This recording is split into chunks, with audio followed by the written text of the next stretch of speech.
Hi guys, and welcome to Side Quest. My name is Airi, and I'm the host for the Hobby Dilemma and Side Quest. I've been doing this podcast for say like over from March, I guess. Yeah, I think it's from March, April or March. I think it's April. High chances are April. So basically, welcome to the side quest where we talk about our own hobbies or talk with friends about hobbies, making more friends and or friends that are already known to myself and try to get to know them a little better. So today we're gonna talk about my hobbies. So basically, my hobbies. Let's start from when I was young. My hobbies at that point of time, when I was 12, was skateboarding, and I've been skateboarding for like what until the tender age of like tender, like I think around 20 plus. Yeah, I skateboarded from 12 to 20 plus. I was not that good lah, but I really enjoyed the aspects of skateboarding because one of those things, skateboarding was a physical activity. Yeah, at that point of time, and when we were young, when I was young, I was like so energetic. So skateboarding was my outlet, and learning, watching videos, and learning from friends. At that point of time, skateboarding was like my all time. Like I spent a lot of time skateboarding. Like after school, skateboarded. Like after like on Saturdays, it's gonna be like full on skateboarding fest. Like from morning till night. Normally I start like around 10 a.m. to like 7 p.m., 8 p.m. Then eventually it went up to like we having like skate tons. Skate tons is like um, skateboarding till the next day. So we started like around 7 p.m. to like the next morning 7 a.m. Skateboarded all around City Hall at a point of time and skate. It was like it was a new experience for me at that point of time, like making new friends with skateboarding, and it was like really really good basically because you get to skateboard with new friends and friends. I mean that's the takeaway from there. And how I got into skateboarding was from a friend. Basically, he borrowed me his skateboard, and I tried like a few times and kept falling down. But the pure determination inside myself, like really wanted to try skateboarding, like as a physical activity. Like I was really into athletics at that point of time, like playing netball,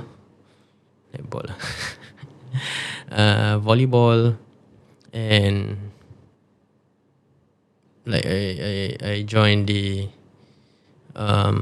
interclass sports day. I ran the 100 meter, but jialat sia. I got like third last like 1, 2, 3, 4. Yeah, third last, and wasn't qualified for the final. So, but it's okay. I mean, we had fun at that point of time, and to really kickstart the skateboarding journey was very very hard. I the first trick that I really, it's not even a trick.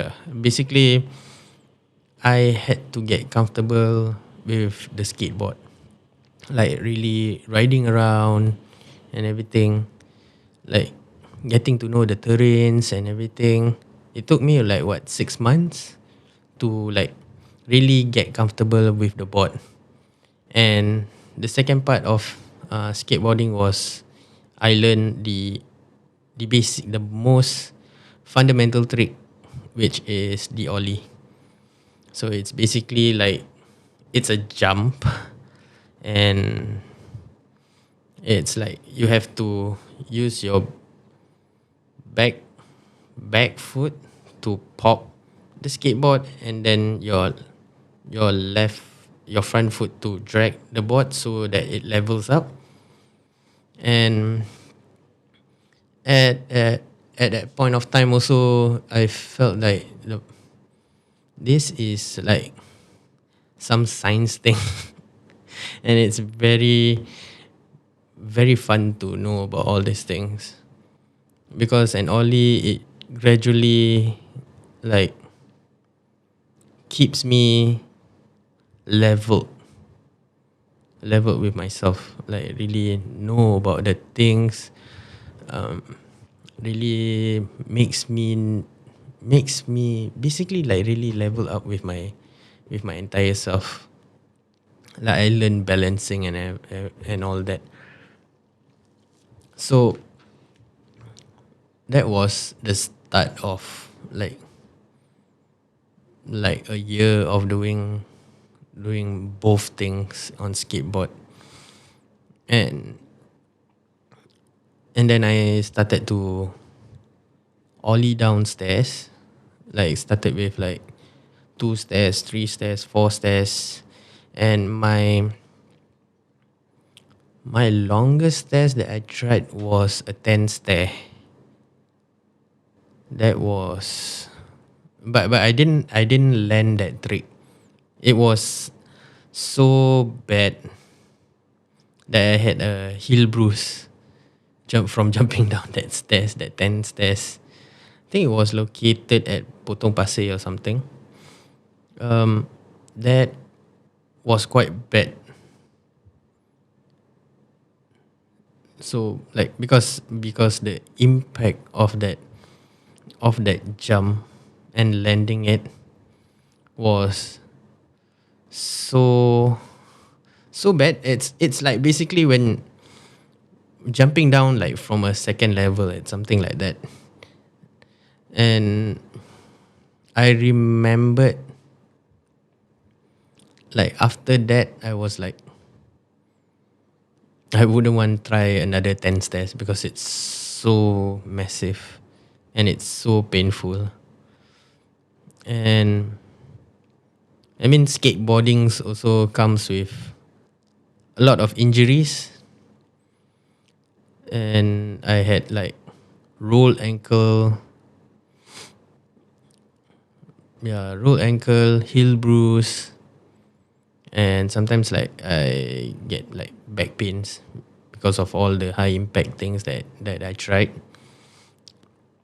The first one was the first bruise. No, I mean the first injury that I got was a rolled ankle while trying a gap which has a planter and then like another gap. So I tried, like without thinking, I just went for it. And eventually when I landed, it was in a rocket position, like it's something like that. And my legs were like roll under the board, and it was damn painful. But luckily it was near my house at that point of time. And I was like rolling in pain, like thinking how am I gonna go back and all that thing. And luckily I had my friends to like roll me home on that skateboard, with that roll ankle, and I did not have proper shoes at that point of time. I was skating with an Umbro Umbro canvas shoe that was for street soccer, and it did not have any protection or of any sorts. The impact, it really gave me like bad bruises on my heels, and I would say that from that first injury, that roll ankle, I did not did not skate for like what, um like 6 months. Yeah, I think three months if I'm not wrong. 3 months or 6 months. I can't remember. And that was really really bad. It was on my right ankle, and I did not have the strength to really stand up. And at that point of time, my family were planning to go to GB to visit some of our relatives, and it was bad because I had to like line up during the immigration part, and it was so damn painful. Did not have any wheelchair, did not have any crutches. Was just me like standing, limping, in pain.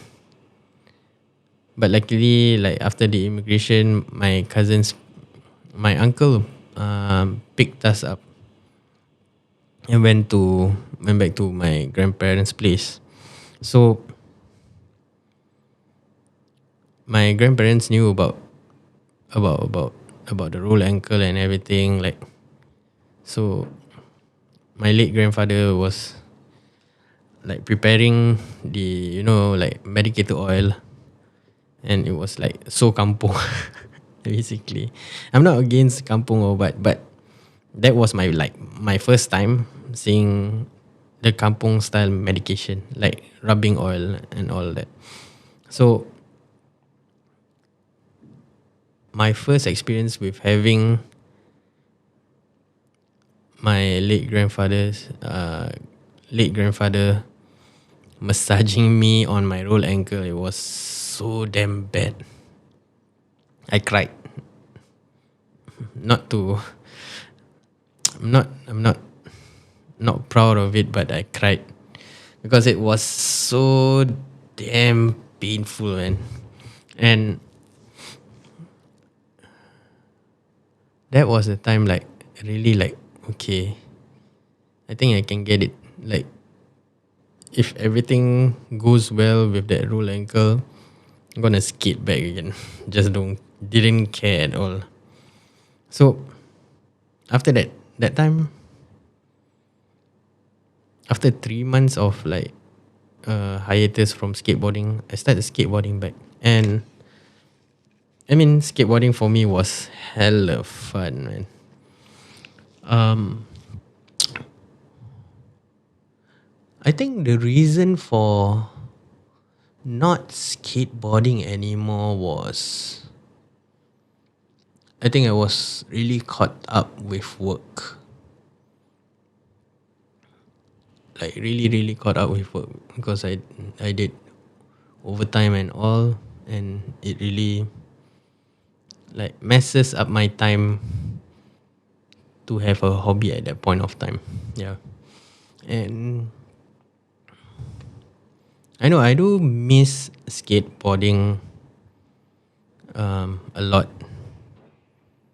but I mean it's just the way how it is.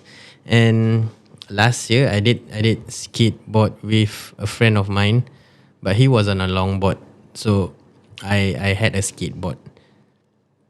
So basically we like just have fun together and just like roll around at the National Stadium for like a few hours. Then after that, I went back.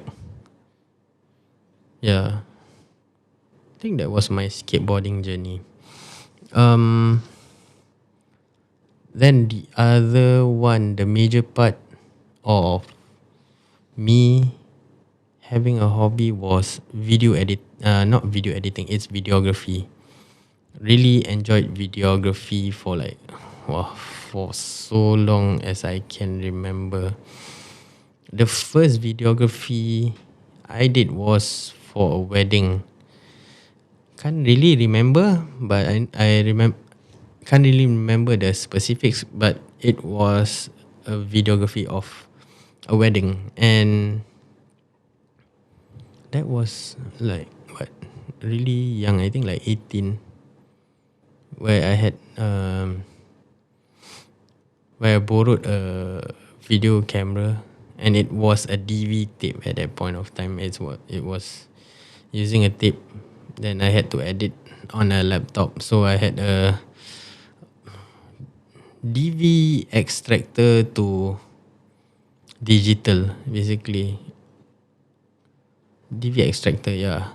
And it was so grueling hard. Imagine if you have like what, 8 hours of footage, and you need to wait for 8 hours to extract out that from the DV tape, and it was so grueling. And I had like what, it was my laptop on this side at that point of time with the DV extractor and everything, and I had my bed. So every time I would like do that when extracting videos from that, I would like, okay, let me go to sleep. Sleep, then I come back. And even if I wake up sometimes, like it's gonna be like so damn long. 8 hours is like what, a quarter of a day, I think. 8 times. No, it's a third of a day. Yeah, it's a third of the day. And oh, but looking into that from that journey at that point of time until now, there was a much big difference where we don't use any DV tapes at all right now, and we use these SD cards, which is a smaller smaller form factor of storage, which is useful as hell. And tapes at that point of time were this big. Imagine you had to carry like a few tapes just in case if it overruns, and it's not easy. And every time, like when you do wedding, and imagine if the solemnization is going on, it's gonna be like, okay, the tapes ending, so we need to switch as in like eject, stop, eject, then put a fresh new tape, then continue recording. And at that point of time, you have like a very small gap, and that small gap can be very important during that solemnization. So what we did was, solemnization is on another tape. So we have the first tape. So the first tape will show like the surroundings before the solemnization, then the solemnization tape, and then after that it's after everything. And was so damn like, had to think about the timing and everything, and it wasn't like so easy at that point of time. And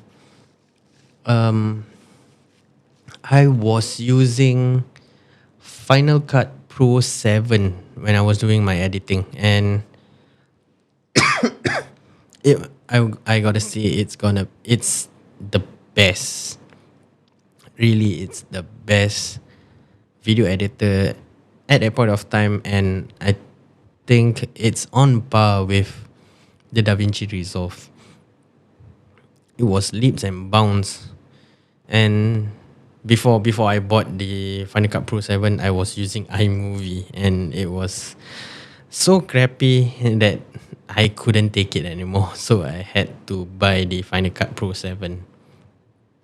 And I would say like my videography journey, I had like gaps and everything in like doing this hobby, but it was like considered like my second love. My first love was skateboarding. Was like yeah, my second love, videography. And who better else that pushed me into this hobby was my dad, because he was in the audiovisual industry, so he pushed me into this industry too. And till now I'm still in the audiovisual industry, and so glad actually that he pushed me into this working industry, like because he was into music. I like music, but my passion was for videography.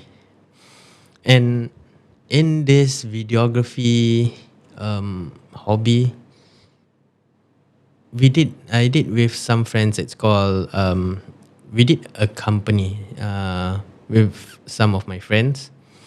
It's called the Playroom Production. It's about doing. It was a wedding photography and videography company, but at the same time we were doing some videos on YouTube. And it I mean, we had fun while it lasted. I wouldn't I would say like um the reason that it did not stay is because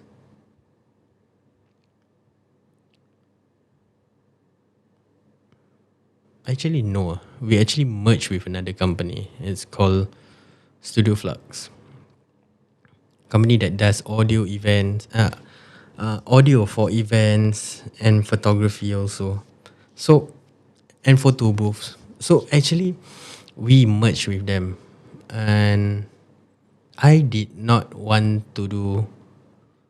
I did not want to do weddings,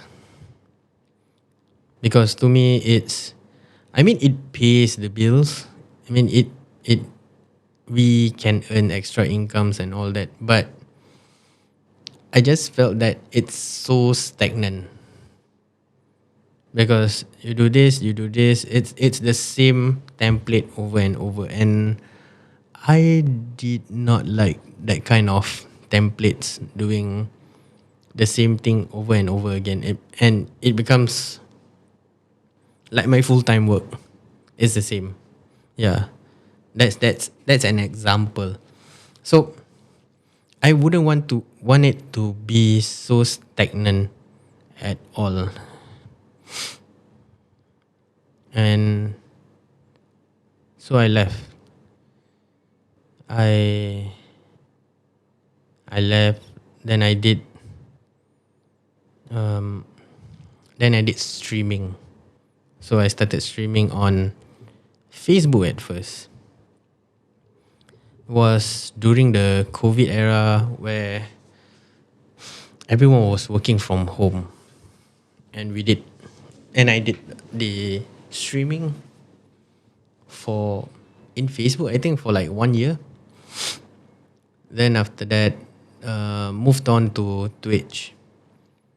I did like 2 years, 2 or 3 years. I think 2 years, if I'm not wrong. Two or 3 years. I can't really remember actually.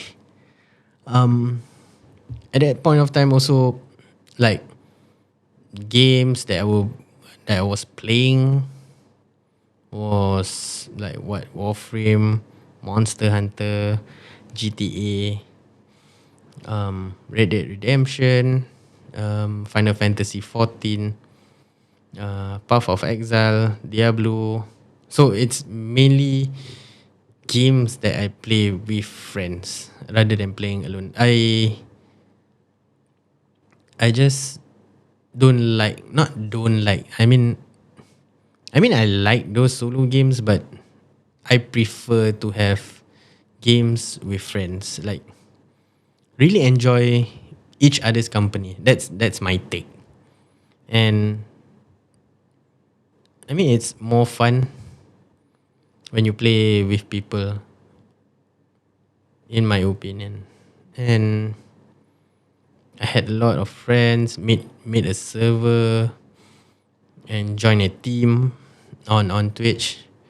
But at a certain point of time, it kept me thinking, like, am I gonna do this like all the time? Like, am I gonna do streaming uh, till I'm old? So like the questions keep me thinking about that. So due to work schedules and everything, I stopped streaming totally. Like last year, yeah, stopped streaming totally at all because I was too tired. I felt like I did not have the time to stream, and my social battery was like damn, damn bad. It was so low until I didn't want to like talk to people, and I was like invisible. Like really, really didn't have the heart to talk to people and the energy to talk to people. It was really, really bad. So after quitting stream, I was like so bad. Actually, I did not know what to do. Like, I mean, I play games, but it's just like just playing games. And I was thinking like, what can I do? What can I do? What should I do? What would I do? I keep thinking of what I want to do. Um, then one day I just like was listening to Spotify and listening to my favorite late night talk show host, which is Conan O'Brien. I've like his podcast was like finding joys of meeting people, of reminiscing their stories together. And I was like, okay, maybe I can do that. Maybe I can talk on camera, but I have always been like a camera shy guy. I mean, I feel awkward right now talking to the camera and talking like to myself. But I I try to go out of my bubble and do this stuff.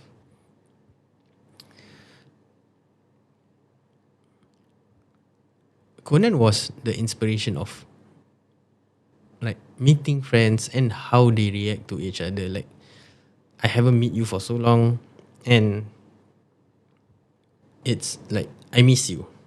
You know, something like that. Like, and they reminisce the part where they've been together. Like they've like walk onto another's like talk to another comedian and like thinking back all that stuff, which is so damn powerful, you know. And I like that. But I was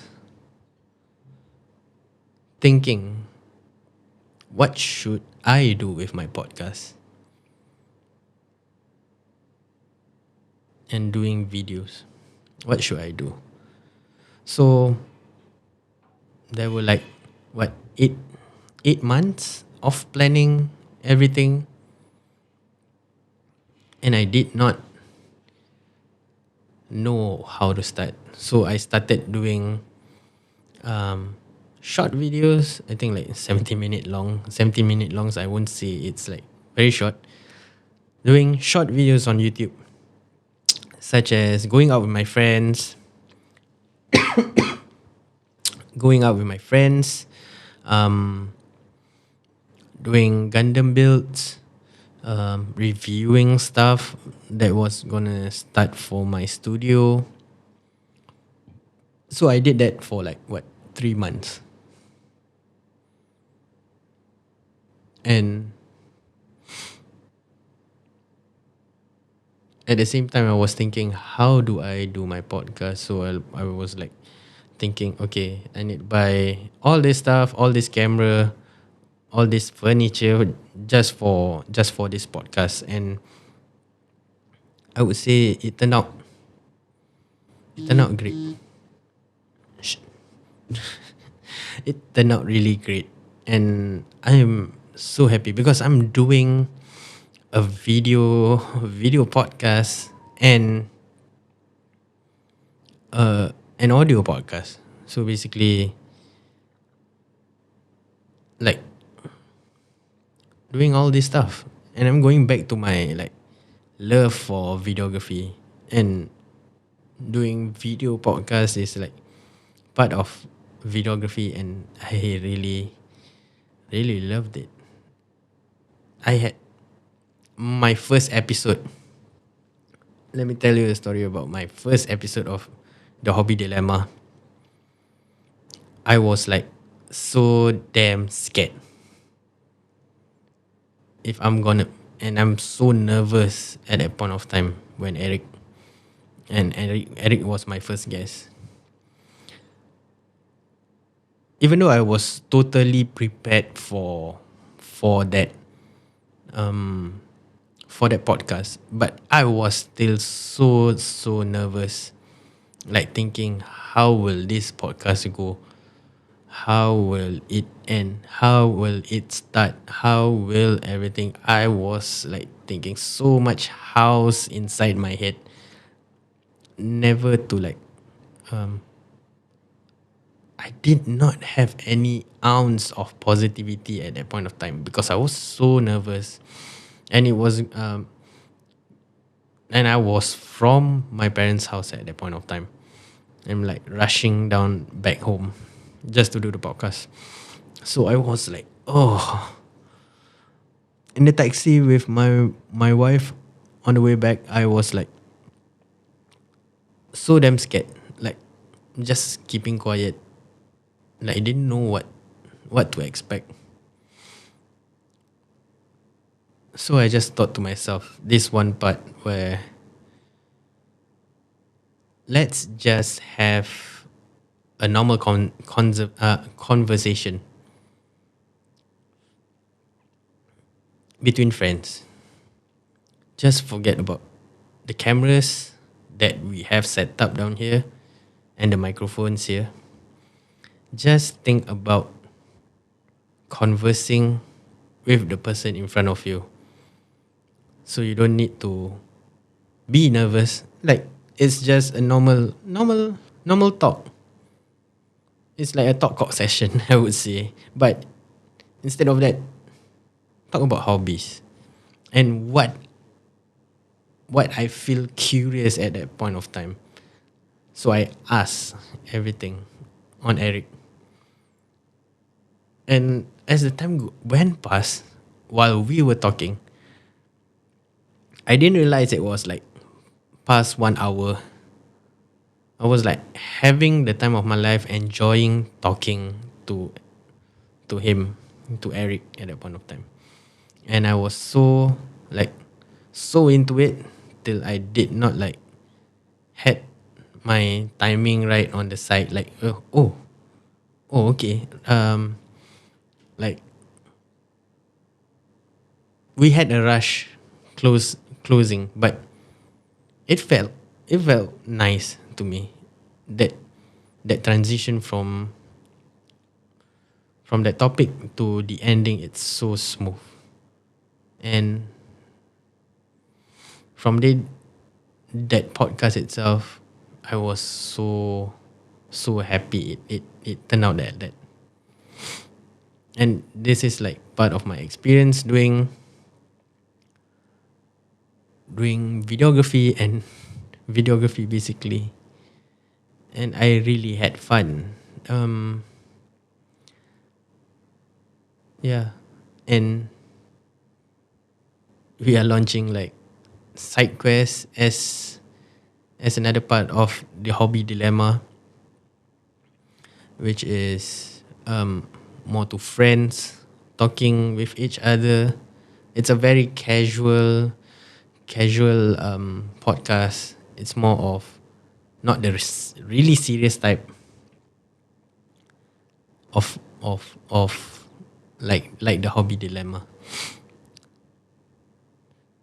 And I would say, like, I want to thank you everyone for like listening to the hobby dilemma and supporting 41R1 Studios. I'm really and deeply appreciative of you guys helping myself, going out of my bubble, trying out new things, and